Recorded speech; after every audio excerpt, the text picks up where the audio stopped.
Hello HIVE! Next week it's 5 years since I met my boyfriend Vind, and to celebrate this anniversary I thought I'd tell you the story of how we met and also a few embarrassing stuff about myself. At this time I was living in a small village and working in a store selling aids.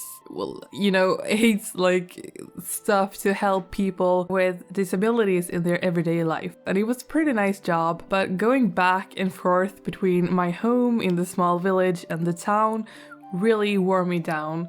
So I didn't exactly feel like going into town in the weekends, but there was this show at a rock bar that I really wanted to go to, so I jumped on the bus anyway. Meanwhile, at another place in town, Vin didn't feel like going out either, but his friend got him really drunk and persuaded him to go to the show with him. At the show, I met a lot of people I knew from when I was younger, including Vin's friend. If I remember correctly, he apologized to me for sitting on me at a party like 10 years prior to this, because apparently I was really mad about it. At this point though, I honestly had no idea who this guy was, so I was like, we're cool, man. Then the sneaky fluffer did the most epic wingman move I've ever heard of. He did the classic "Have you met?" and introduced me to Vind and quickly left. Then he spent the entire night standing alone by the restrooms, waiting and keeping an eye on us while Vind and I talked for hours. None of us even watched the bands. I don't remember much more except that later that night he kissed me and it was the most epic kiss ever. I won't bore you with details, but the thing that struck me was that it was so gentle. Apparently the wingman of the year was having a little celebration by the restrooms when he saw that. Later he also came and told me that he had this party after the show at his place. And I was like, well, should I really? But then I gave in and went to the address Mr. Wingman gave me. I went there and it was just us three. So we drank beer and watched cartoons. It was epic. Of course, I gave Vind my number. I was really upset that he didn't call for 3 days until he finally contacted me. So since I was so upset, I asked him if he was a really cool guy, waiting for 3 days. And he was like, no, I've just been really busy. And that made me feel quite stupid. But in reality, he actually was waiting 3 days just because it's how it's supposed to go. Sneaky fluffer. So we decided to do the traditional Swedish, it's a date but also not a date. Who said it's a date? Date. The Swedish fika. Simple yet powerful. And then you can spend the rest of your days wondering if you're dating or not. But I'm very over that part of dating, which will be embarrassingly obvious for you guys later. So we went to this cafe because it was the only place I knew that served vegan sandwiches, so I ordered one. When they asked me if I wanted white bread or a healthier version, I was like, I should probably pretend that I'm healthy. So I ordered the healthy one, and I don't know if Ben wanted to impress me or if he panicked or something, but he ordered the same thing. And the bread was completely inedible. It wasn't just tough, it was unchewable.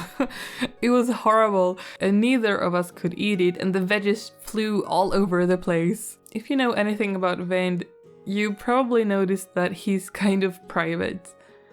He's, without a doubt, the most introvert person I have ever met, so I'm sure you can imagine this was awkward. And we couldn't even eat those darn sandwiches to have a reason to not to talk. But we tried, and in between I was probably talking his ears off. Finally, I was like, can we please just skip this step and cuddle? So he said yes, so there we were at this cafe, surrounded by escaped veggies cuddling, and I thought that was really nice, so I decided I'd keep that going, and I told him I'm going with him home. Don't judge me, there was no funny business at all. Now I just quickly have to add that it's not a good idea to follow a stranger home, so do what I say and not like I do, okay? The thing is though, at this point, Vind had moved out of his old apartment and was living in his parents' basement while he looked for a new place. So I ended up meeting his parents the second time I ever met him. It was really weird, but they are so nice, so that doesn't really matter.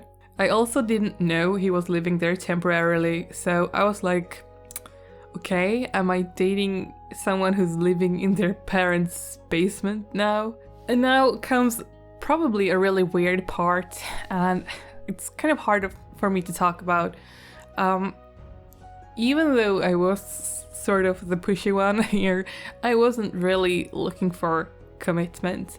I've never managed to do commitment. The thought of being with one person for the rest of your life is really, really weird to me.